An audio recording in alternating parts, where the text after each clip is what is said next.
Bab 1. Di bulan Maret yang cerah, tepat ketika rumput mulai tumbuh panjang dan burung-burung berkicau riang, serta bunga-bunga gunung mekar dengan warna yang mempesona. Di puncak Gunung Angkara, ada sepasang remaja laki-laki dan perempuan yang berdiri bahu-membahu di bawah pohon pinus tua, saling bersandar dengan penuh kasih sayang, menikmati pemandangan dan pegunungan dari kejauhan. Remaja itu kira-kira berusia 16 atau 17 tahun, berpenampilan tampan dengan alis tebal dan mata berkilauan. Wajahnya tampan dan tubuhnya tinggi tegap. Dia mengenakan jubah mewah, di mana setiap gerakan tangannya menunjukkan keberanian dan aura kehormatan. Jelas ia berasal dari keluarga yang kaya dan berpengaruh. Gadis berbaju putih yang berada di sampingnya, meskipun hanya berusia 15 atau 16 tahun, sudah memiliki tubuh indah dan wajah yang sangat cantik, serta memiliki hati yang lembut dan penampilan elegan yang membuatnya tampak berbeda dari yang lain. Gadis itu sedikit memiringkan kepala dan tersenyum manis sambil mengamati pemuda itu. Suaranya yang bening dan menyenangkan berkata, "Kakak Raka, masih 3 hari lagi sebelum hari ketika perguruan naga langit datang ke kerajaan kita, Maharia, untuk mencari murid baru. Saat itu, semua pemuda berbakat dari seluruh negeri akan berkumpul di istana kerajaan untuk mengikuti uji coba penerimaan perguruan naga langit. Kakak Raka, kamu selalu memiliki tujuan untuk bergabung dengan perguruan naga langit. Bagaimana persiapanmu sekarang?" Raka meremas tangan gadis kecil itu, tersenyum penuh percaya diri. Adik Amara, perguruan naga langit adalah perguruan terbesar di wilayah Alam Jaya kami, mengendalikan 10 kerajaan di wilayah Alam Jaya, yang hanya mengambil 10 murid dari kerajaan Maharia kita setiap 3 tahun sekali. Ingin menjadi murid di perguruan naga langit, itu sungguh sulit seperti mendaki langit. Namun, dengan kekuatan dan bakat yang saya miliki saat ini, kira-kira tidak akan ada masalah untuk masuk ke dalam perguruan naga langit. Mendengar itu, Amara memandangnya dengan tatapan kesal dan tersenyum. "Kakak Raka, kamu terlalu rendah diri. Kamu ini adalah putra besar dari satu dari 4 keluarga besar di kota kerajaan, dan juga adalah orang muda paling berbakat di kota kerajaan. 3 tahun yang lalu ketika kamu masih berada di tingkat 9 seni bela diri, kamu sudah menjadi seni bela diri paling unggul di kota kerajaan. Sejak saya memberikanmu permata pusaka keluarga raya yang paling berharga, darah pedang misteriusmu telah sepenuhnya terbangkitkan. Kamu hanya membutuhkan waktu 3 tahun untuk mencapai tingkat 7 dari energi asli dari tingkat 9 pelatihan fisik. Dengan kecepatan pelatihanmu, jangan bilang menjadi peringkat pertama di dalam istana kerajaan, bahkan di seluruh negara Maharia kamu dapat disebut sebagai terhebat nomor 1. Kakak Raka, kali ini kamu tidak hanya bisa dengan mudah lulus ujian, bahkan aku yakin kamu bisa mendapatkan posisi pertama, menjadi murid inti perguruan naga langit." Mendapat banyak pujian dari Amara, Raka tidak sedikit pun sombong, ekspresinya tetap tenang. Dia mengelus kepala Amara, tersenyum dan berkata, Adik Amara, kamu juga sangat baik. Selain menjadi anak perempuan keluarga raya, yang merupakan salah satu dari 4 keluarga besar, kamu juga adalah ahli pembuat pil generasi muda terkemuka. Dengan kekuatanmu di tingkat 5 benar-benar hebat, kamu tidak kalah dariku.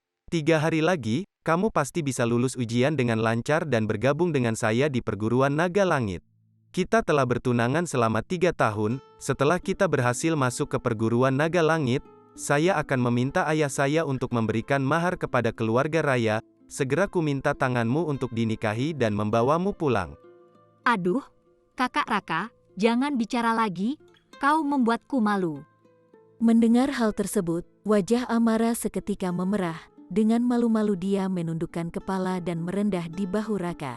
Raka tersenyum dan merentangkan kedua tangannya, memeluknya dalam pelukannya, dengan suara lembut berkata, Amara, agungkah aku tidak bertemu denganmu, tidak akan ada aku seperti hari ini. Gelar saya sebagai terhebat nomor 1 di kota ini, separuhnya adalah berkatmu. Amara, di masa depan kita akan bersama-sama masuk ke perguruan naga langit, kemudian melakukan upacara pernikahan, lalu kita dapat bersama-sama selamanya, juga dapat berlatih bersama, mengejar puncak seni bela diri. Raka menceritakan dengan penantian penuh harapan. tetapi dia tidak melihat Amara yang berada di pelukannya, dan cahaya dingin yang mengejek tiba-tiba berkedip di matanya. Tangan kanan Amara, tampaknya tanpa sengaja menekan bagian pusar, tiba-tiba meledak dengan energi yang kuat.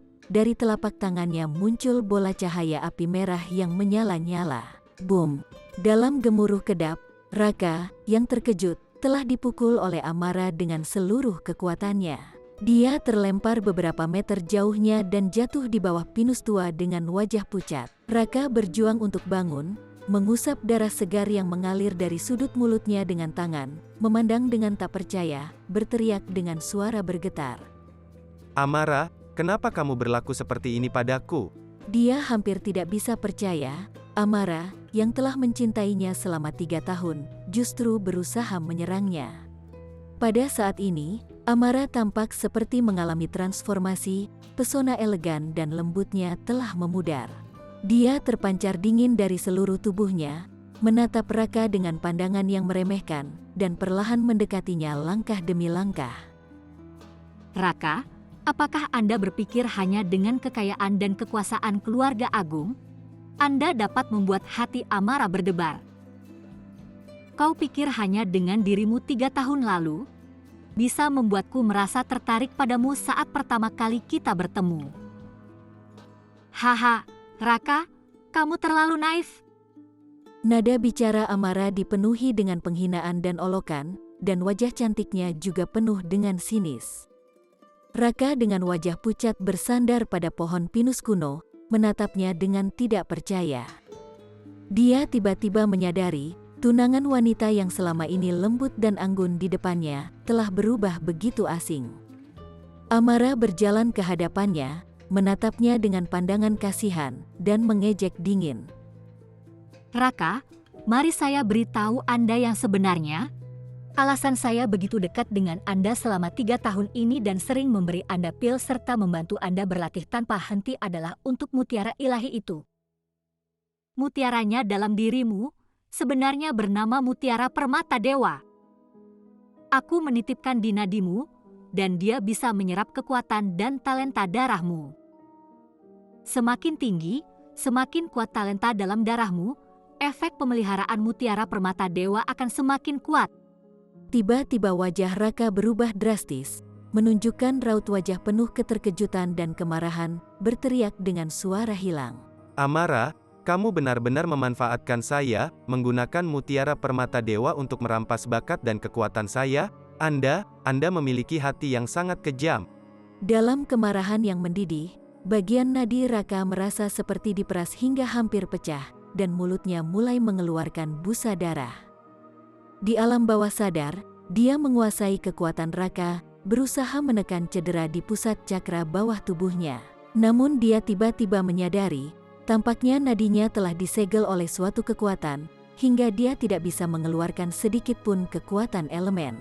Dalam keadaan mendesak, ia berjuang keras ingin melarikan diri, tetapi menemukan seluruh tubuhnya mati rasa, sama sekali tidak bisa bergerak. Melihat penampilannya, Amara menunjukkan ekspresi yang sangat ironis, sambil mengejek dia berkata, Dalam kemarahan yang mendidih, bagian nadi Raka merasa seperti diperas hingga hampir pecah, dan mulutnya mulai mengeluarkan busa darah. Di alam bawah sadar, dia menguasai kekuatan Raka, berusaha menekan cedera di pusat cakra bawah tubuhnya. Namun dia tiba-tiba menyadari, tampaknya nadinya telah disegel oleh suatu kekuatan, hingga dia tidak bisa mengeluarkan sedikit pun kekuatan elemen. Dalam keadaan mendesak, ia berjuang keras ingin melarikan diri, tetapi menemukan seluruh tubuhnya mati rasa, sama sekali tidak bisa bergerak. Melihat penampilannya, Amara menunjukkan ekspresi yang sangat ironis sambil mengejek dia berkata, dalam kemarahan yang mendidih, bagian nadi Raka merasa seperti diperas hingga hampir pecah, dan mulutnya mulai mengeluarkan busa darah. Di alam bawah sadar, dia menguasai kekuatan Raka, berusaha menekan cedera di pusat cakra bawah tubuhnya. Namun dia tiba-tiba menyadari, tampaknya nadinya telah disegel oleh suatu kekuatan, hingga dia tidak bisa mengeluarkan sedikit pun kekuatan elemen. Dalam keadaan mendesak, ia berjuang keras ingin melarikan diri, tetapi menemukan seluruh tubuhnya mati rasa, sama sekali tidak bisa bergerak. Melihat penampilannya, Amara menunjukkan ekspresi yang sangat ironis, sambil mengejek dia berkata, Amara, kamu orang kecil yang licik dan rendah, saya tidak akan pernah memaafkanmu. Warna wajah Amara semakin dingin, tenaga utama yang meledak dari telapak tangannya meningkat 3 kali lipat, dan cahaya api merah semakin cerah. Brak! Raka langsung terpukul di bagian jantung energi kritis dengan telapak tangannya, dan tiba-tiba ia memuntahkan darah segar dari mulutnya. Dalam darahnya ada butiran seukuran kacang tanah, seluruh tubuhnya transparan seperti kaca, memancarkan cahaya merah yang lembut. Ini persis seperti mutiara permata dewa yang mencakup 3 tahun kecakapan Raka, juga ada kekuatan darah pedang misterius yang kuat. Amara mengambil mutiara permata dewa dan mengamatinya sejenak, lalu tampak rasa puas di wajahnya. Memang luar biasa darah pedang hitam, dalam waktu 3 tahun bisa merawat mutiara permata dewa hingga sejauh ini. Raka, aku benar-benar berterima kasih padamu. Dalam kemarahan yang mendalam, Raka menggertakkan giginya dengan kuat, memaksakan tubuhnya yang terluka parah berdiri. Dengan lantang dan penuh amarah, ia berkata, Amara, bahkan agungkah Anda berhasil merebut Dewa Permata Mutiara dariku, berbekal bakat alami darah pedang hitamku, saya tetaplah yang terhebat dalam seni bela diri, dan dengan cepat bisa memulihkan kekuatan saya. Nanti saatnya tiba, saya akan membalas dendam hari ini 10 kali lipat. Amara langsung tertawa besar dengan meremehkan. Hahaha. Raka, kamu terlalu meremehkan kekuatan mutiara permata dewa. Ia tidak hanya mengambil kekuatanmu, tetapi juga merampas darah dan pedang mistikmu. Mulai dari sekarang, kamu hanyalah seorang yang tidak bisa berlatih menjadi pendekar, bahkan kau membicarakan balas dendam. Kamu, Raka yang sudah menderita luka parah, diberikan dorongan besar seperti itu, seketika darahnya mengalir ke belakang, kedua matanya menjadi gelap dan langsung pingsan. Saat itu, muncul seorang pemuda yang tampan dan berkarisma misterius dari balik pohon tua. Saat Amara melihat pemuda tampan, dia segera menunjukkan senyum manis dan segera menyambutnya, memberikan mutiara permata dewa kepadanya. Pangeran kecil, tugas telah selesai. Permata yang mempesonakan ini seharusnya kembali ke pemilik aslinya. Pemuda tampan itu menerima mutiara permata dewa, memeluk Amara dalam pelukannya, tersenyum dan berkata, Amara, demi aku, kamu telah mengalami banyak kesulitan dalam 3 tahun terakhir ini. Tenanglah, aku pasti tidak akan mengecewakanmu. Dengan senyum bahagia di wajahnya, Amara memeluk leher pemuda tampan itu, berbisik dengan suara rendah. Pangeran muda, demi Anda, Amara akan merelakan segalanya. Pangeran kecil, Anda harus segera merealisasikan mutiara permata dewa. Tak lama lagi, nama Anda akan dikenal di seluruh dunia. Bab 2. Dalam kebingungan, Raka terbangun.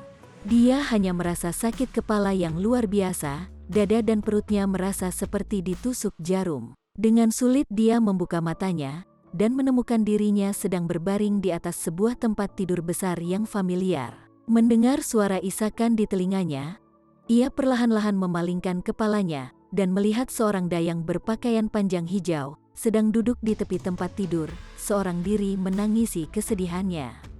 Lingka, Memanggil Raka dengan suara lemah dan tidak berdaya.